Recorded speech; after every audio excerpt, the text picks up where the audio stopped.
people, I want to start off by saying, like, when we log in, before we log in, our eyes are on the chats. Well, my eye is on the chats just to see who's tuning in and who's excited to be here other than me. And I was reading about Marlene, and I got to say, Marlene, lots of love and big shout out to you. I was reading, and I was feeling so inspired by you. Okay, I'll wait a second. It says buffering. Let me know when everyone says it's okay. I know it buffers for a couple of seconds, and then it's okay. Are we okay? Are we okay? Before I start getting into it. Everybody can hear me all clear. I need one yes, and then I can move forward. Cool.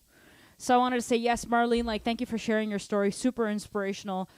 Thank you, and much love to you. And it's so great that we have this community from Drumeo where we can share about, how drumming has helped us in many, many ways. So much love to you, Marlene. Thank you so much for sharing.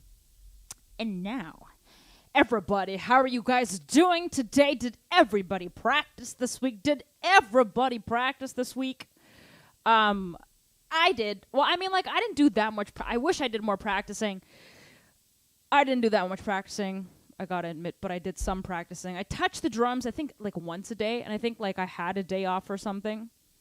And let me get my Google chat open so, if you guys got questions, and I recommend everybody to submit questions. Don't be shy, because there's no wrong answer over here in the Sarah Club. In the Sarah Has Fun Club. What is it? No, in the Sarah's Chamber of Fun Club, there's no wrong answers, okay? You can ask me what a drum is. You can ask me what a cymbal is. So I want to let you know there's no wrong questions, all right? And there's no way that you can embarrass yourself, because I embarrass myself all the time, okay? So if I can embarrass myself, you can embarrass yourself, okay? Is that a deal? Okay. So my lovely friends, let's get right into it, okay?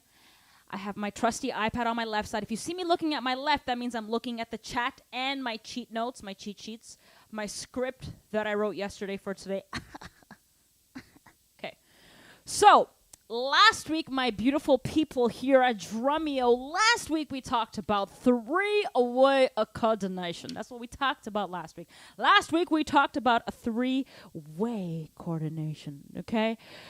When I say three-way coordination, you guys probably know what it is, but just in case you don't know what three-way coordination is, let me give you a little thing about three-way coordination, okay? Three-way coordination is three limbs working simultaneously. All right? That's what three-way coordination. Can some people just type in the chat 3? Can some people just put 3 in the chat so I know you're paying attention? Just put the number 3 so you're following me. I want to make sure everyone's following me. I don't see any 3s yet. Someone, put in the chat a 3. 3. 3. One more 3, then I keep going to 4. Then we can get 3. Beautiful. Okay. All right. Lovely, lovely, lovely. 3. So, we talked about three-way coordination last week, and the exercises that I gave you was the 2 and the 4 on the snare, remember? Do you remember? I put 2 on the 4. 3, 4. What did we do? Then we chose hi-hat patterns over the 2 and the 4 on the snare. Right, you remember. If you don't remember, please refer to last week's lesson and download that PDF, all right? And then what we did, we played different hi-hat and or ride cymbal patterns with our right hand / your strong hand. And then your left hand beating up that 2 and 4 on the snare. And then what we did, that the kick drum played 16 note permutations. Did anybody work on that? Does everybody remember that? Because now, we made the cake. I have a tendency, I don't have a sweet tooth anymore, but when I was a little baby, I had a big sweet tooth, okay? When I was a baby, I wouldn't care for the cake. I would eat the icing and the sprinkles first. And my mommy told me, Sarah, don't do that. Eat the bread. Eat the bread before the ice cream. Eat the bread before the sprinkles. Can anybody relate to that? Because I'm all about the sprinkles. And sometimes I put too many sprinkles and then I get into trouble. But I'm okay with that. I'm okay with getting in trouble. It's okay. It's about being human. We get in trouble. Okay, so anyway. Last week we talked about, making the cake, even though I don't know how to make a cake and even though I don't know how to cook. And this analogy is going way further and way longer than I thought it would. It's okay. It's okay. I have an hour here. And then right when it hits the 5-minute mark to finish, I start panicking that we don't have enough time because I take too much time at the beginning. But it's why this is the reason I'm here. Okay, so we talked about the three-way coordination last week, and we talked about the three-way coordination because three-way coordination gives us access to the main parts of the kick, the kick, the snare, and the hat, so you can play that deep pocket if you choose to. I mean, not if you choose to. We kind of have to. I mean, that's our role, right? So this is what we talked about. We talked about right-hand patterns, 1 and a 2, eighth notes, and then we talked about sound sources. Remember that? We talked about sound sources. That when you're playing eighth notes, it's not just about eighth notes. It's about eighth notes, or eighth notes. Remember that? Okay. So now what we're going to do is we're going to do four-way coordination this week. Four-way coordination. So what does that mean? What does that mean? That means we're going to add our left foot on the hi-hat. Everybody who's watching, I would like for you to download the PDF attached to this lesson. Can everybody please download the PDF to this lesson? And if you cannot, I have Aaron and Scotty there who can direct everybody who cannot find the PDF. But everybody downloads that PDF, okay? Okay. Let's do four-way coordination. So, my friends, everybody look at your sheet like I'm looking at right now. So, if you look at 1A, everybody take a look at 1A. Everything in 1. Actually, 1A, 1B, 1C, 1D, 1E, 1F. 1A, B, C, D, E, F. I said that wrong. School was too long ago for me. I'm getting old, my friends. Okay. So, everything in 1 is your right-hand pattern, okay? And in this instant, because our left foot is going to be occupied on the hi-hat, our right hand is going to be on the right cymbal. Okay, my friends? So 1A is quarter notes. 1, 2, 3, 4. B is eighth notes. 1 and 2 and 3 and 4 and. What did I say about eighth notes? Okay? I said eighth notes can be interpreted in many ways with dynamics and accents. Okay? So when I tell you eighth notes, there's too many depths and layers to eighth notes, right? Because you can go 1 and 2 and, you can go 1 and 2 and, you can go 1 and 2 and, you can go 1 and 2 and, or you can go crazy with me and go 1 and 2 and. Okay, so these are your options for eighth notes. So I want you to be aware of that everything on the sheet of paper can go to the next level than just like dry eighth notes. Okay, my friends? Then C, 1C, D, do-do-da, do-do-da, do-do-da. E, 60 notes, 1 E and a 2 E and a 3 E and a 4 E and a F, 1 and 2 and 3 and 4 and. Okay, I'm going through it quickly so we can get through this. But it's basically the same thing as last time. So you read 1 A to F with your right cymbal. Snare is on 2 and 4. So how I go about this is I pick 1 from 1. I pick 1 right-hand pattern from 1. So, like, I'll pick C, okay? So I choose my C. Da, do-do-da, do-do-da, do-do-da. Okay, 2 and 4 on the snare. 1, 2, 3, 4. 1, 2, 3, 4. Okay, now I'm going to read 2. It's in its entirety as 16-note permutations. 1, 2, 3, 4. 1 and 2 and 3 and 4 and 1 E and a 2 E and a 3 E and a 4 E and a 1 E and a 2 E and a 3 E and a 4. Read it through. So now what makes this four-way coordination is let's add this beautiful thing with our foot, okay, this hi-hat with our left foot. So if you look at 1A, I told you, I expressed that choose one letter from 1A. So we chose C, right? Okay, so this is our constant.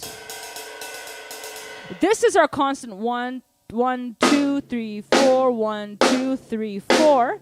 And then 2 you read through, and then for 3, choose 1. So for 1, choose 1 right-hand pattern. And then for number 3, choose 1. Oh my God, hold on. For number 1, choose 1 right-hand pattern. And for number 3, choose 1 left foot hi-hat pattern. Okay, so we chose number 1, C, right? Now let's go to 3 and let's play eighth notes. Okay, for the fun of it, okay, let's do 1C and 3C. So this is what it sounds like.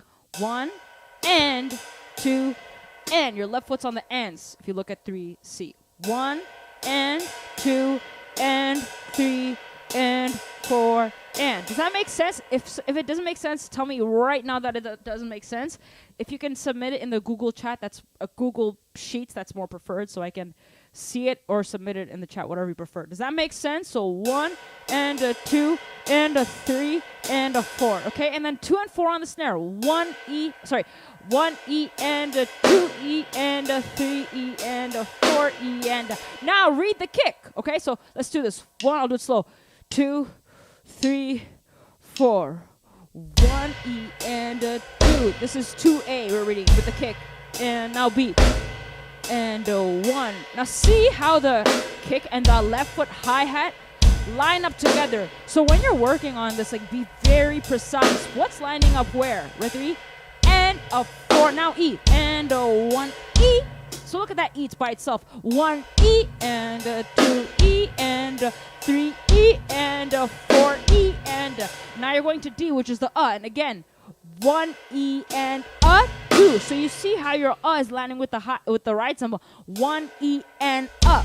I know I'm blowing through it because I think it just takes time to sit with it. Sit with it and like map out. Okay, if your right hand pattern is this and when you're playing with your kick, it's gonna line up because you want your playing and your subdivisions to be very clear and very precise in the grid. Okay, if you would like it to be 1 E. Okay, someone's saying it's a little fast. Okay, I'll slow down.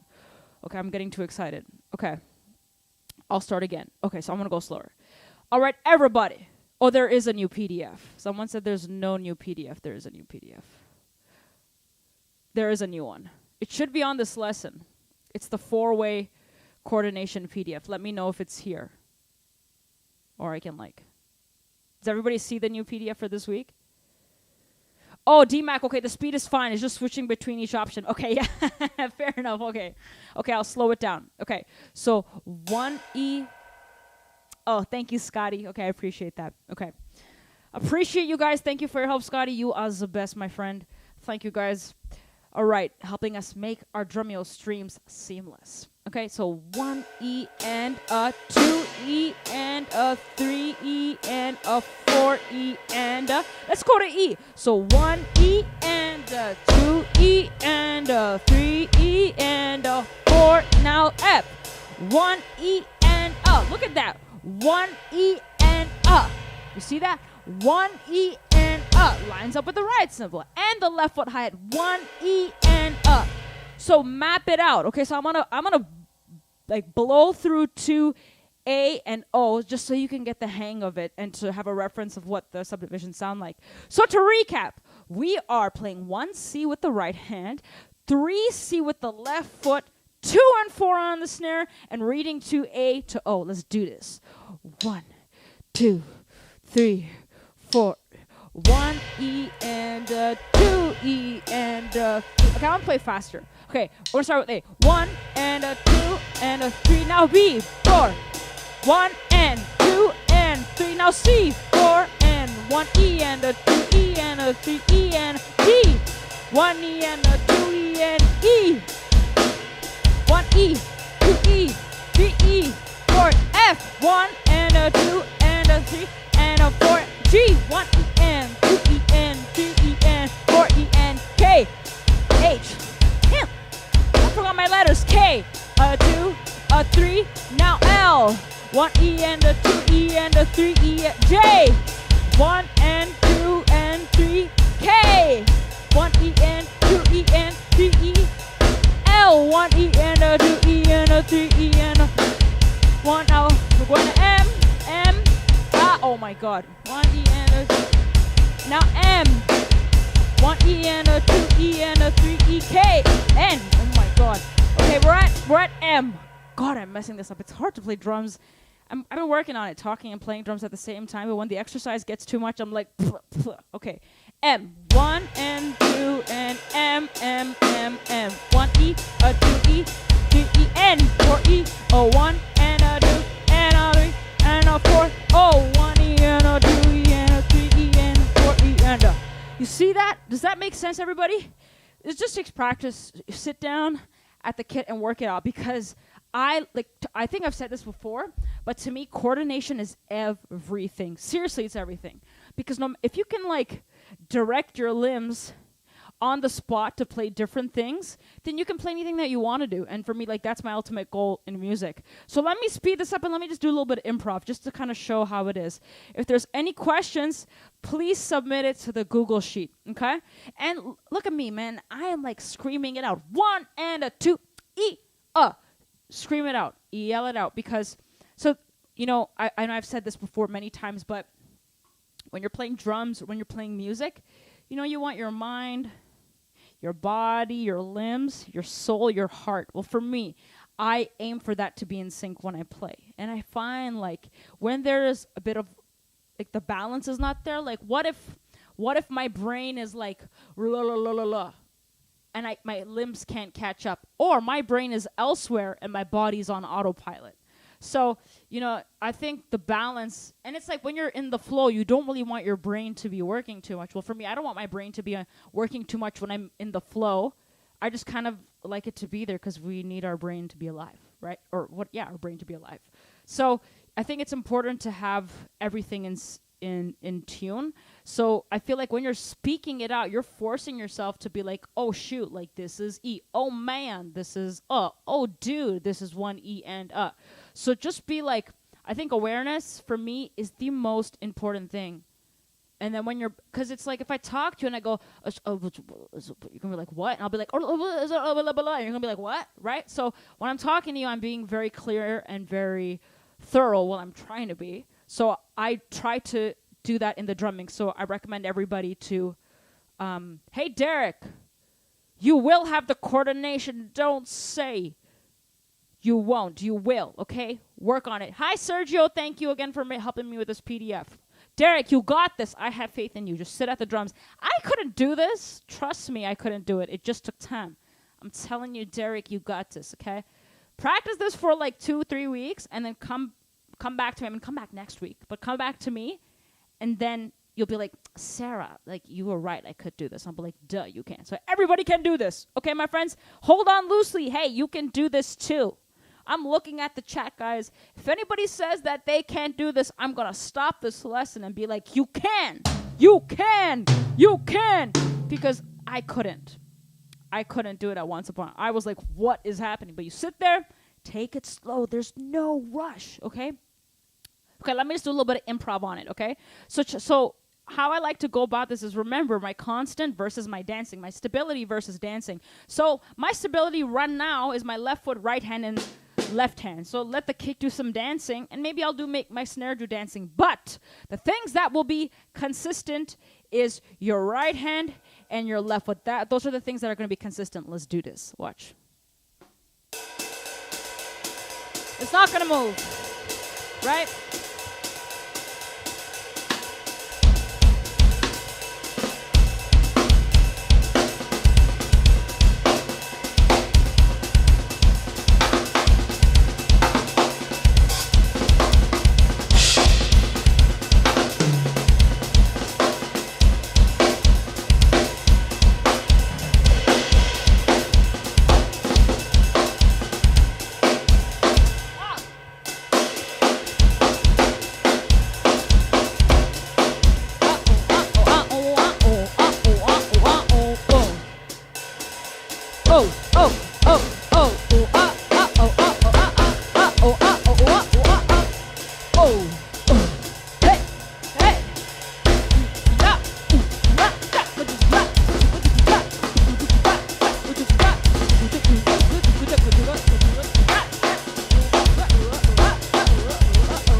No.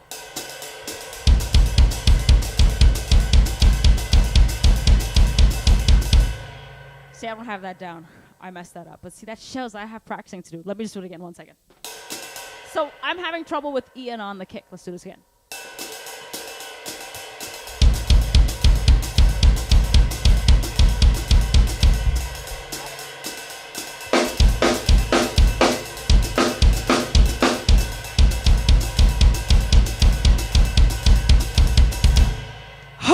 Okay.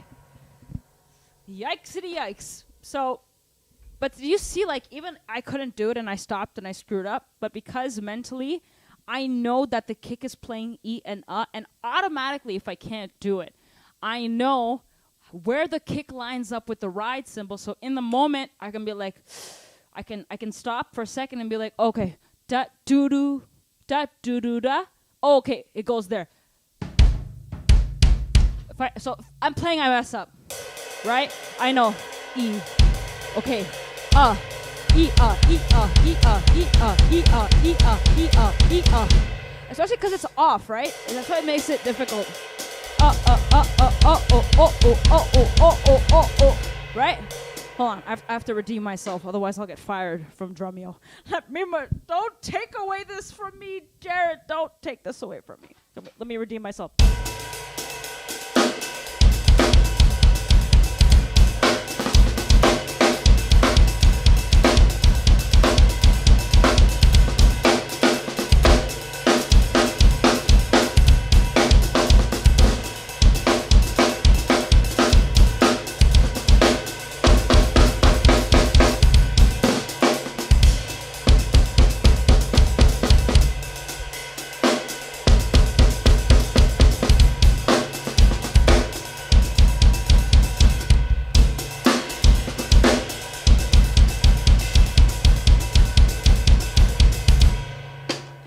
Jeez Louise, okay.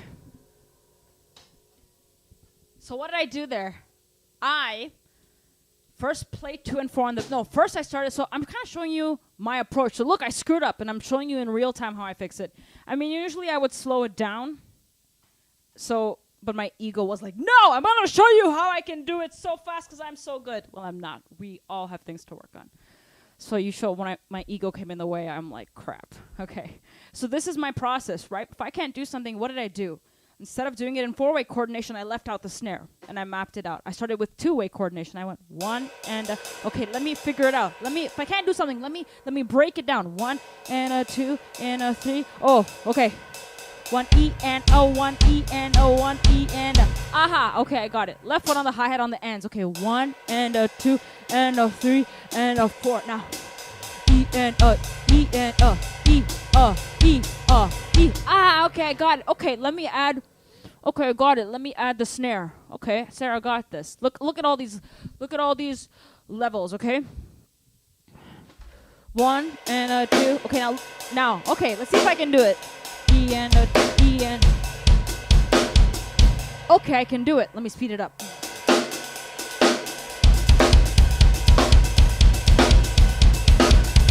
thing is, like, the longer you go, it gets harder. And that's the good thing about practicing. You just keep going, and see your threshold. So I know my threshold. I can only go to a certain point. Then I'm like, okay, I can do it for a couple of bars. Okay, let me take it a notch up. So how about now? My snare and kick alternate in E's and U's. Okay, now let my kick start. Okay, now let me play snare and kick together, E and U.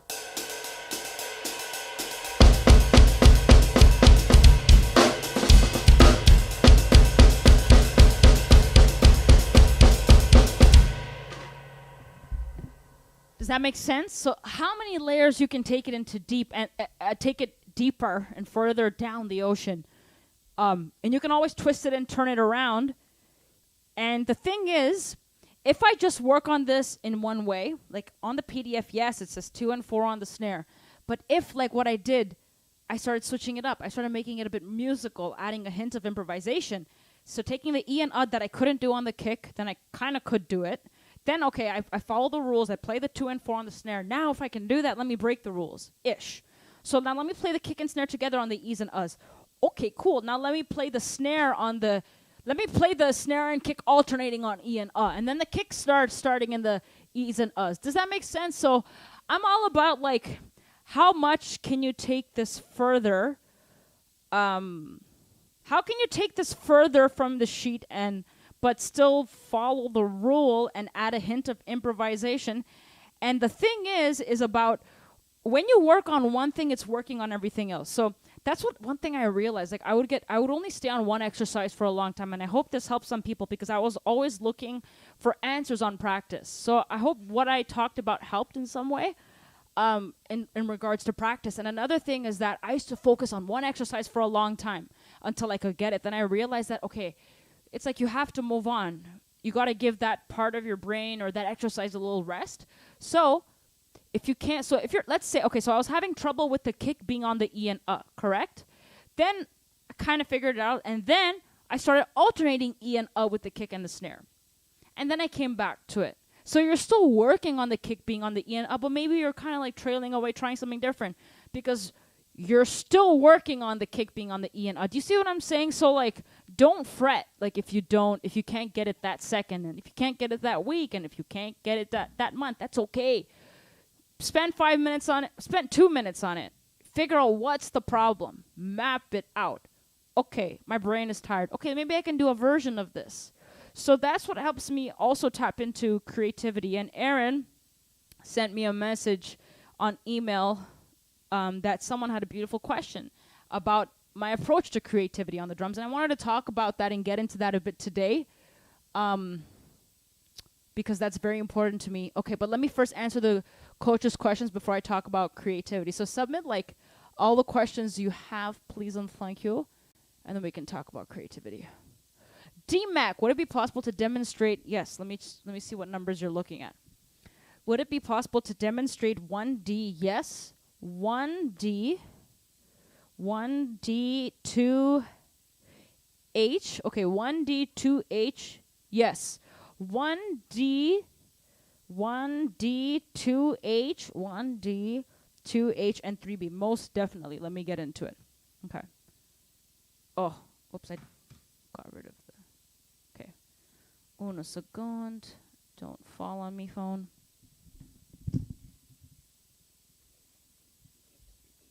Okay, 1D. So let's break it down together. 1D.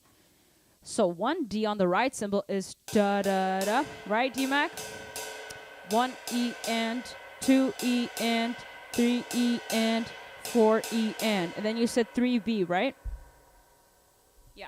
So 3B. So 1E and, 2E and. So your hi-hat is lining up directly with the right cymbal. 1E and, 2E and, 3E and, 4E and, Let's add the snare on 2 and 4, okay? 1E and, 2E and, 3E and, 4E and, Now I'm gonna add the kick drum. You said 2H?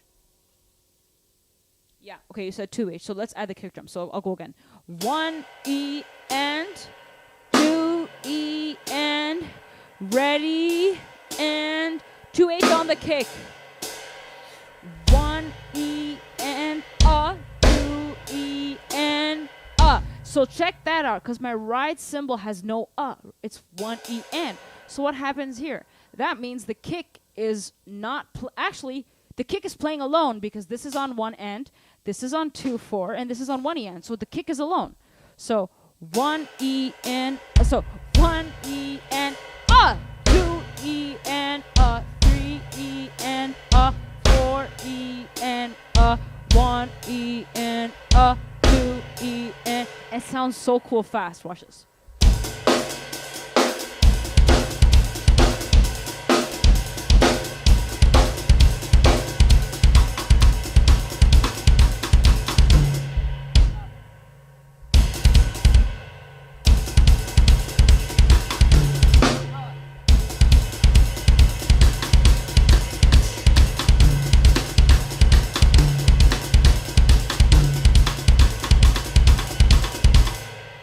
So it can get into a nice samba. And do you see what I did there then?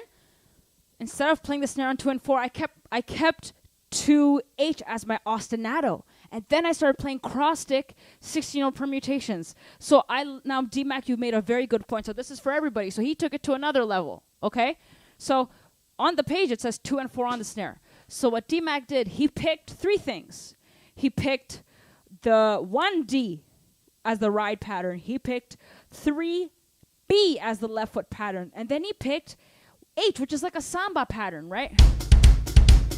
And then automatically my brain was like 2 and 4 on snare. But then now, because you have 3 limbs that are constant, it leaves your left hand to dance and play the 16 permutations. Does that make sense to everybody? So again, I know I keep saying this every single week, but I really mean it, is that all these exercises that I give, I give it to me, like, these permutations and exercises are like, it's kind of like the ABCs, right? Like, all the possibilities of what you can do in terms of subdivisions, what your right hand can do, what your left foot can do. Then it's up to you. Okay, I want 2 and 4 on the snare.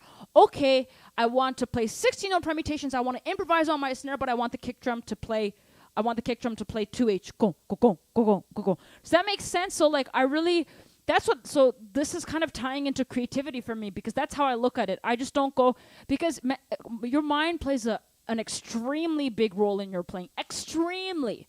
And when I came to understanding that, I feel like my playing improved, because I was like, I'm playing this exercise. I am playing this exercise. And it's like, if you think about that, then when you're playing, you're like like sometimes, like when I used to practice, I used to be like this 1 and 2. I'm like, oh my God, I gotta relax. So that's what helps, is like when you're singing it, okay, what's the kick pattern? Do, do, do, do, do, do, do. What's the right pattern? Da, da, da, da, da, da, da, da. What's the left foot pattern? Cha, cha, cha, cha. Sing it, feel it, understand it, and then slow it down and get into it. And then see how you can take it to the next step. And you don't even have to play. So let's say what I did right now. I did the Brazilian thing where I did the kick, go, go, go, go, go, go, go, right? I play the kick to H, right, guys? And then I played 8th notes on my left foot, and I played the da-da-da-da-da on the right cymbal. And I said to go through all the 16 note permutations on the drums. You don't have to go through all the 16 note permutations on the drums with your left hand. You can just do 1. You can just do 2. And so, and to get even further deep, since we're talking about practicing and creativity and four-way coordination, the goal in my humble opinion, the goal in drumming, the goal in music is not to learn how to play every single exercises on a PDF, because then it becomes like homework. And that's one thing that I found myself doing before, is that my focus shifted from I need to get every exercise correctly on this page, rather than let me just play that quarter note in the ostinato on the snare, and let me just get that ingrained in my body. Because not everybody, find me one drummer that can play everything, literally everything. I don't think it's possible. I don't think it's humanly possible to be able to play everything. That's why it's like, take one thing, one step at a time, become comfortable with it, become good with, even if you look at drum solos are not about, let me take an ostinato and go crazy and just play everything over it. It's not, it's to like, for me, yes, that's fun. I love doing that because you're challenging yourself. Yes, you are. But if you want to, so that's one good aspect, is to challenge yourself. Yes, play all the 16 note permutations, 100%. But then the other aspect is, if you find it's harder to play all the 16 note permutations, or it's taking you some time, don't worry about it.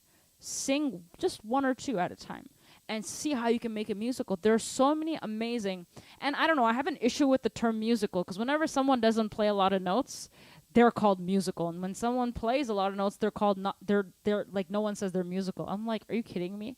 Like, people who play fast are crazy musical. They're just thinking very quickly.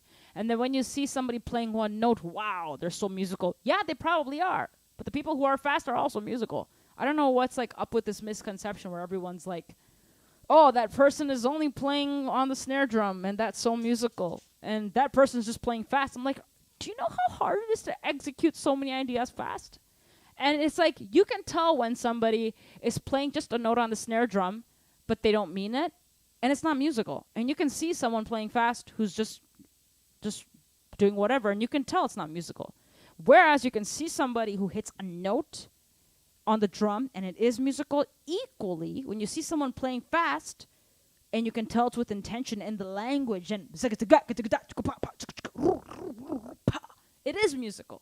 So I wanted to get rid of that myth, because I don't like that, because I know so many people who are extremely musical, who are fast, and equally so many musical people who can just hit a snare note and is as musical. So that was a long answer. I hope that helps. Okay, Susan, Do you hit your hi-hat pedal with the whole foot or with the toe? Beautiful question. Okay. So with my hi-hat on the foot, usually it's with like, when you have your foot, you have like the ball part of your foot. So I feel that when my foot's hitting the hi-hat, Susan, it's like the like this until the ball of my foot. I'm hitting like that, tick, tack, tack, tack, tack, tack, tack, basically. Sometimes I'll put my whole foot, but I don't recommend it because then you feel like.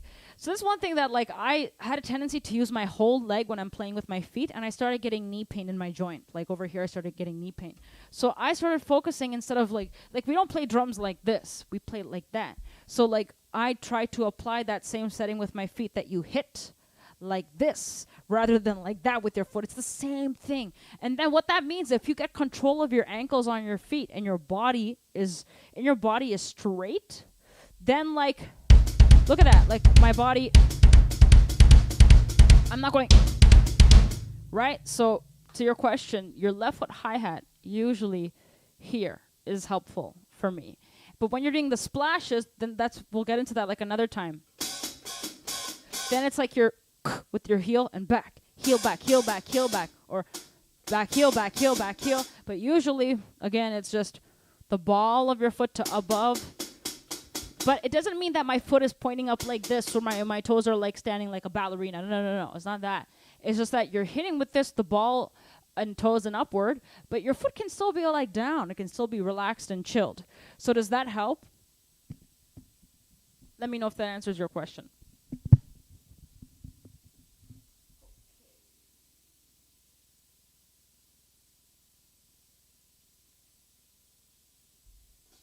Next question, my friends. Next question. How do we go about with this four-way coordination? Like practice first last week's three-way coordination before we get on this four-way coordination. At what tempo would you recommend beginners to start? Okay, beautiful question. So in my opinion, to go about practicing the four-way coordination, I do recommend going with three-way coordination first. Because you're isolating your three limbs. You know what? I even went to the point and I started with two-way coordination when I was doing this. So if you're having a hard time, and there's no shame in that because I had a hard time with this too. What I actually started with was two-way coordination, okay? So if you look at last week's, it is the same thing. I just added a left foot. It's pretty much the same thing. So if you look at this PDF, okay? So if you take out your 2 and 4 on the snare, and if you just take your right hand on the hi-hat and you just play a kick exercise. So if I'm going to take 1C, okay, 2, and very slow. Understand.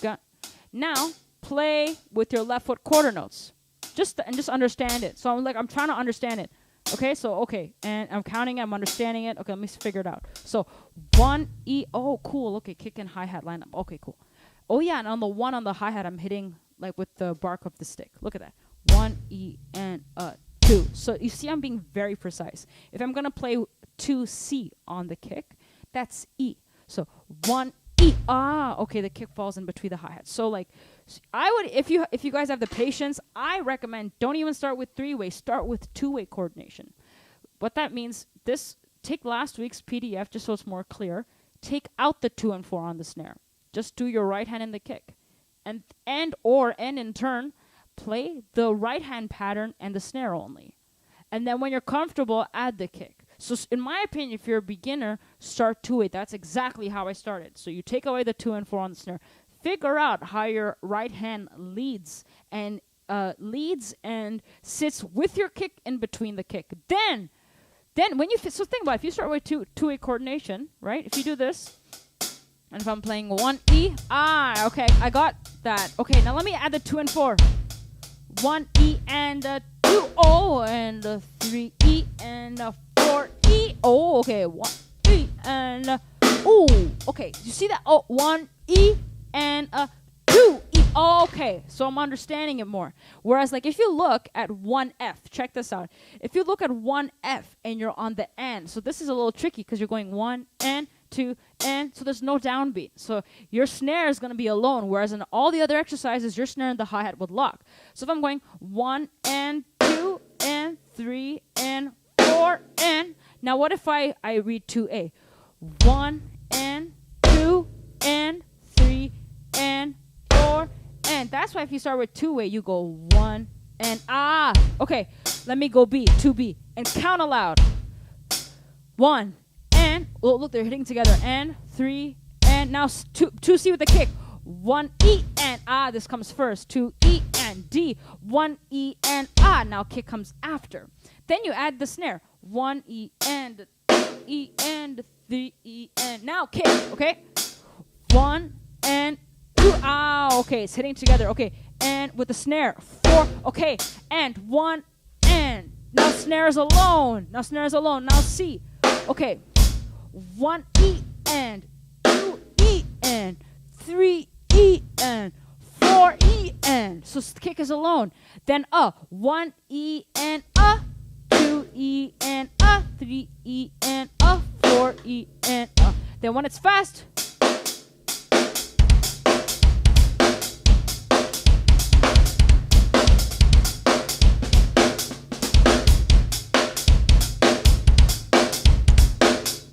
that's what you want it to get it to, so you can just speak the quick drum patterns. Every time I take out the mic, I hit my teeth. Ouch! Hope I don't chip my teeth. Okay. Does that answer your question? Let me know if that answers your question. And in terms of tempos for beginners, I would say like slow. And not even for beginners, for everybody. We have a tendency to speed up really quickly. Don't do that. I don't do that. I mean, I do that, then I have to stop myself because we get excited. We just want to play it fast. I don't recommend that. Start slow. And like, again, the goal is not to be able to play everything really fast. That is not the goal for me. And in my lessons, I don't want that to be the goal. The goal is to at least be aware of one thing when you're playing it. At least. Even if it's just, I used to sit down and do this. Just sit there. That's it. Just do this.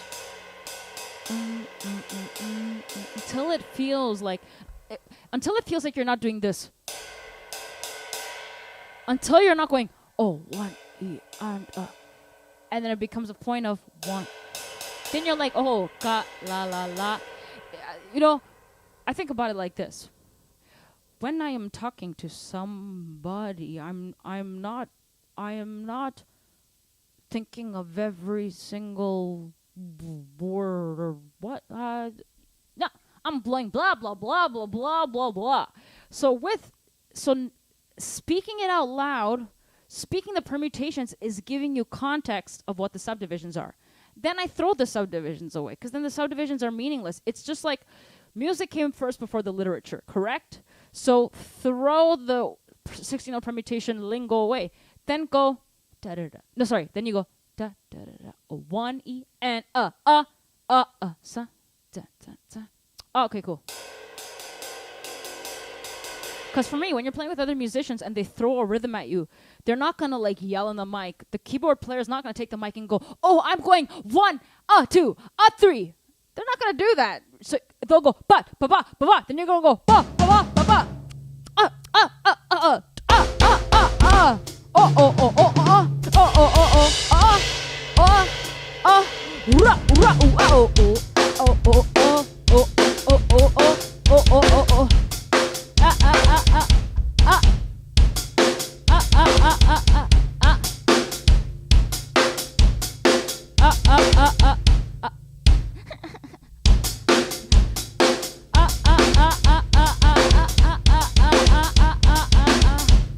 Holy moly, that was difficult. Does that make sense? So that's why I recommend everybody to start slow. And you know what I do? Like, if I don't feel like practicing, but I'm having trouble, like, understanding a pattern, I'll just, watching TV or just, like, talking to somebody on your practice pad. If you're on the phone, just go softly. I don't recommend practicing and watching TV. That's not what I'm saying. I'm saying, like, if, you know, it's like if I'm washing dishes, I listen to podcasts. Because then things become autopilot. Or like, do you have those moments when you go for a drive and then you forget that you're like, oh man, I'm home, and you didn't even have to like think of the directions. It just comes naturally. So sometimes, you know, you have your conscious where I'm thinking, then you have your subconscious where you're just kind of like in the flow.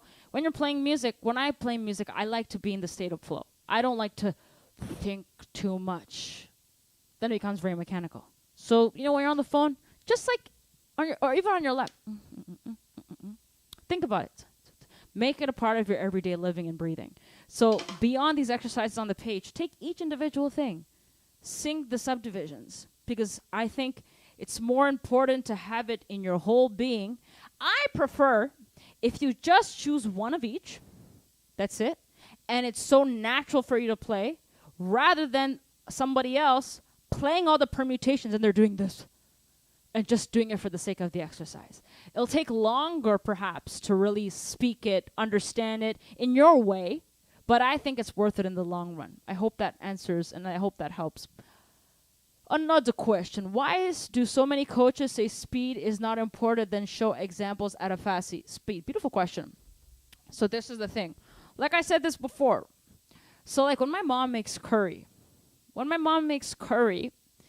she has to make like the foundation of the curry, which I have no idea what that is because I don't cook. But anyway, when you're making curry, you have the staple. Okay, you know what?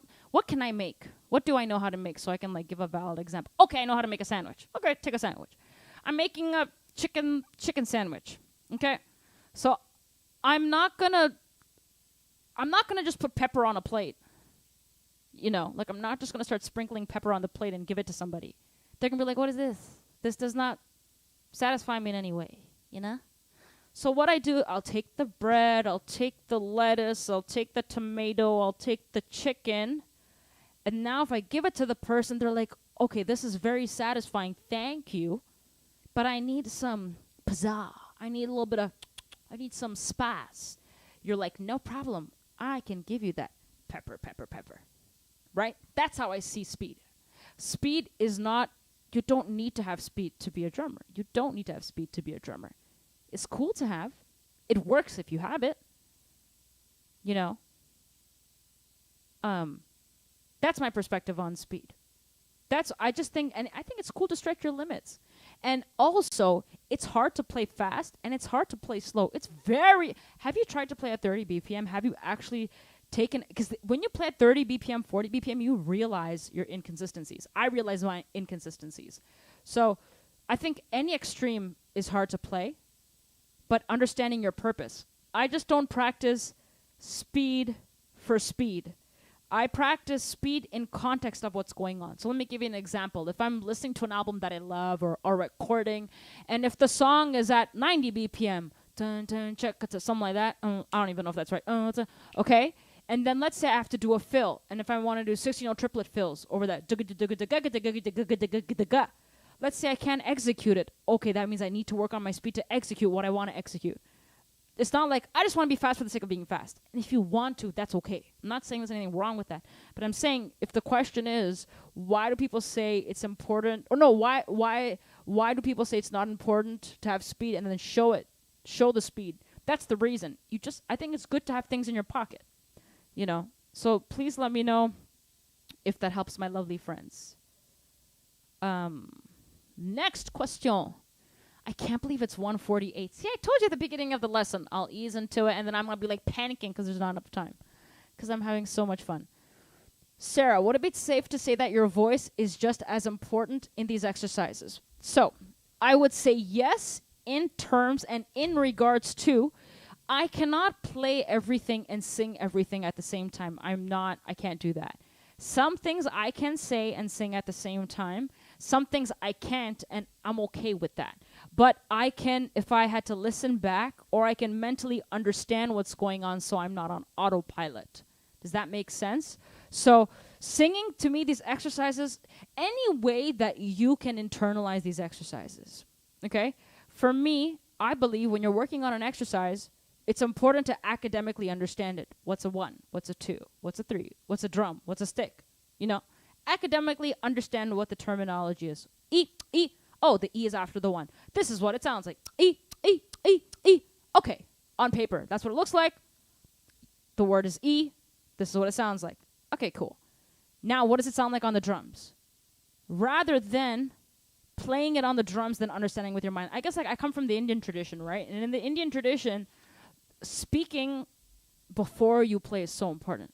And that was my growth as drumming. Like my dad is like a street musician. Well, like, he doesn't do much music that much anymore. But like back then when he was a full-time musician, like he never had formal lessons. His training came with playing with like legendary musicians, but they would just speak things to him. So for me, he would just tell me, and I was like, and that's how I interpreted things. And like, I'll never forget, I was playing that Kerouac groove that I always talk about with the snare on the I was playing that for like my whole life. And then it wasn't until I went to Drumeo and I did that lesson like 3 years ago about Indian rhythms on the drums, where I was like, oh my God, the snare's on the But I was playing this groove for like a bit over 2 decades on the drums, not knowing academically that it was but I was able to do it. Whereas if a guitar player says, oh, I know what an is, can they play it? Probably not.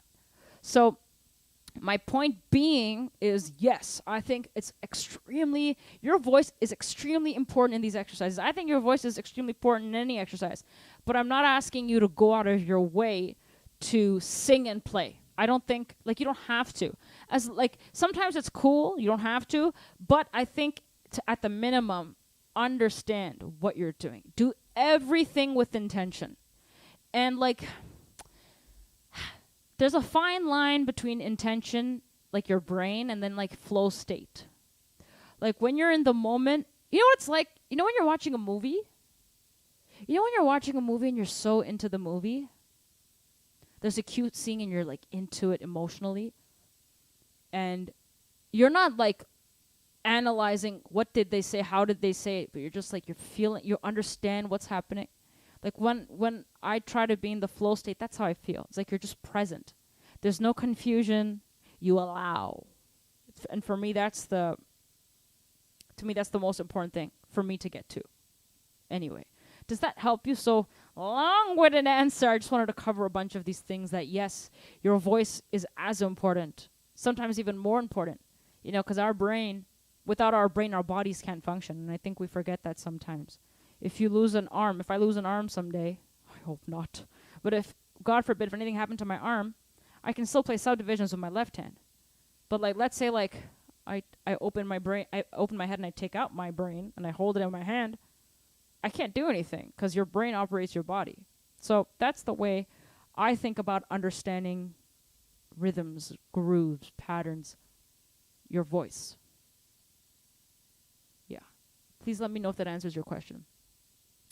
I have another question here. How many hours do you practice daily? So for me, when I was in university and when I was like really, really striving to get like much better, I was doing like 3 hours a day.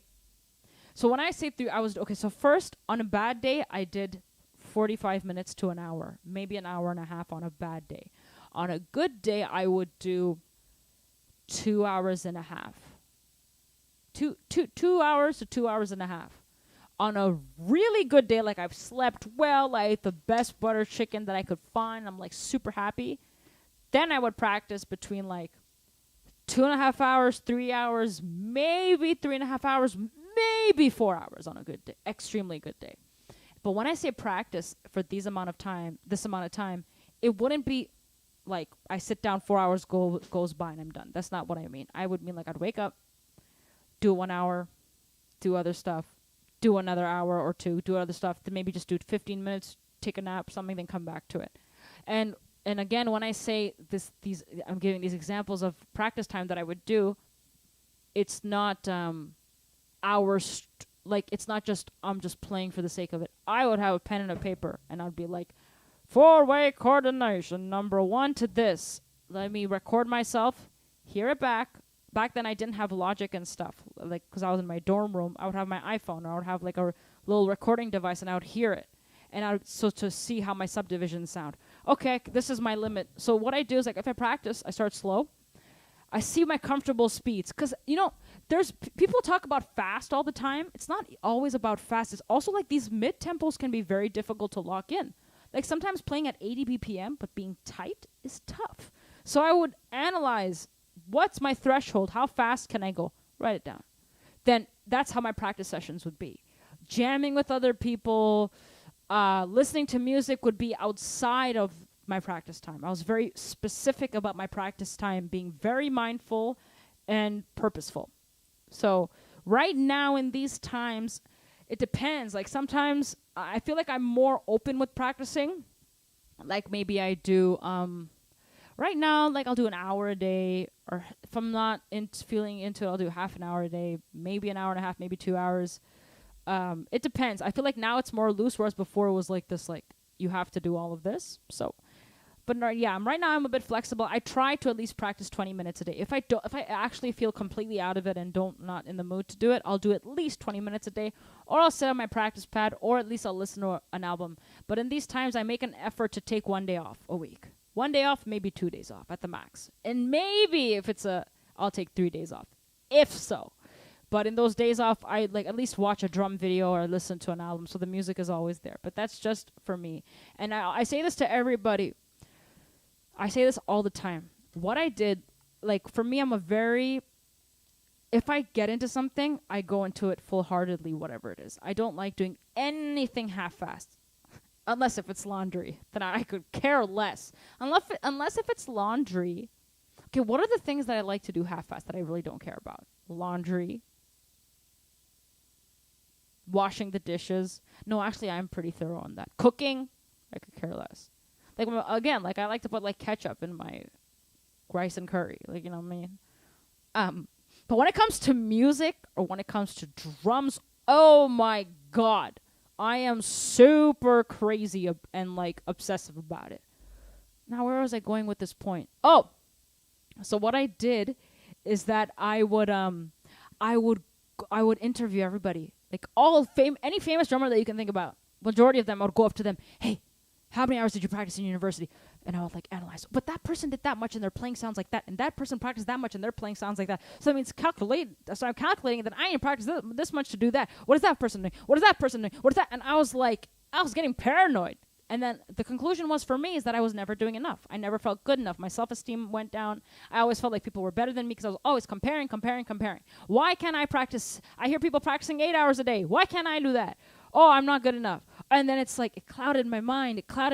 Then I realized, you know what? What works for Sarah? What works for Sarah? What works for that person won't work for me. And what works for me, that person, it won't work for. Like, until you understand that it's your life. It's your life. How do you want to spend your life? Okay? I can't even emphasize how important this is because we get it twisted. We get to it like, I need to practice X amount to become good. Like the 10,000 hour rule, if anybody has heard of that book or that concept. I agree.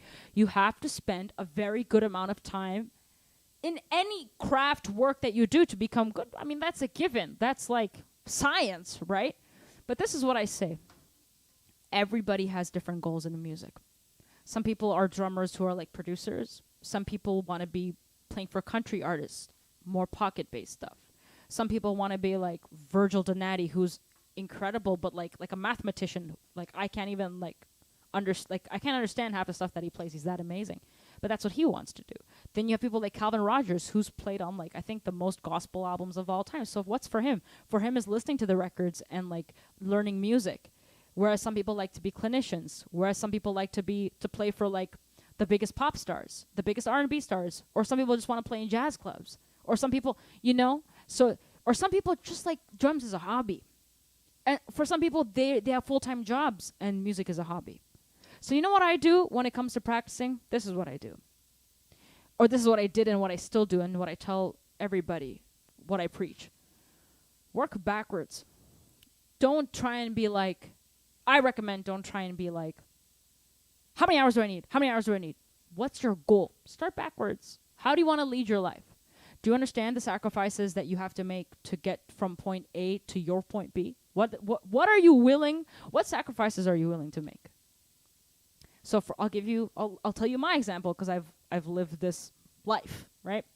So for me, when I was in school, like I shut myself out. I was in my dorm room. Nothing else mattered to me in school. Nothing.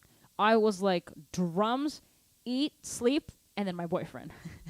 who is my fiance right now, and that's, I believe, like, that's the reason I went to that school. But anyway, it was boyfriend, it was music, boyfriend, eat, poop, and sleep. That was university for me. And I missed out on a lot of things. I never went to parties. I missed family events. When I was on tour, I never hung out with anybody. When I was on tour, I would like go to practice rooms. Like, I was insane. But because I was so hungry to get what I wanted, and I wanted it, no one forced me. Actually, my parents told me not to do drumming. My parents told me, like, become a doctor. What are you doing? And I was like, I want it. I'll give anything for it. And that's how you know that you want something, is that you'll give literally anything for it. Some people are like, nah, we want to live our life. And there's nothing wrong with that. Some people are like, I just want to play the drums twice a week and practice and see how good I can get. That's okay. Figure out your goal. Figure out who your idols are in music and in drumming. And then figure out their lifestyle. I feel like we don't talk about this enough. What is a touring life like? What is a touring life like? You miss family events. You miss your loved ones. It's tough. If you have kids, you miss your kids. Everything in life has a cost and a payoff. Everything in life, if you do something, you lose out in something. So when you think of it like that, make your choices. How much time are you willing to give? And why are you willing to give it? So that's the way I see it, and that's the way I organize my practice time. Oh my God, it's 2:01. I didn't even see that. Okay, guys, I would love to answer one more question. Can somebody submit one more question, and then we'll call it a day? Because we're already over time, and I didn't even notice the time. Oh my God, because I'm always having so much fun. So can somebody ask me one more question? If you ask me one more question, then I'll let you guys go, okay? Because I can sit here, and I can talk here all day, all right, lovely people? Ask me one question. Ask me a question. Ask me a question. Yeah.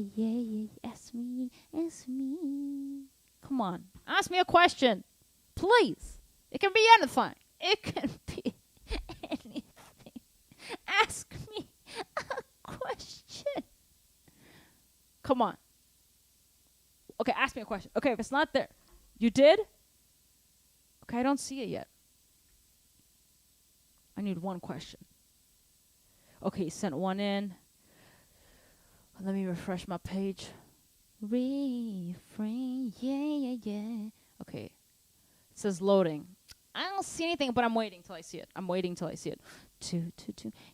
Okay, my question was, when are you performing? Next performing, and when? And can we? Oh, I can't read. When are you next performing, and can we see it? Beautiful question. So I did a festival last week, and it was live streamed, but I didn't really make it public. I should have talked about it. I didn't share about it. But I'm getting the recordings and the footage this week, and I'm going to be posting about it. It was really fun. And then for people who tuned in, my band played like 2 weeks ago. That was a live stream. I did a couple of studio sessions last week that nothing is released, so that's some upcoming stuff. Right now, in the next 2 weeks, there's nothing live happening, because right now in Toronto we're in like another strict lockdown. So right now performing, nothing right now in the next 2 weeks, but I have stuff that I've done in the past 2 weeks that have not been released. So you can stay tuned for that, my lovely friends. And like, you can find out about stuff on my Instagrams, my Facebooks, my YouTubes, my Twitters, and my website, sarahthour.com, and you can stay tuned with everything. Okay, my friends?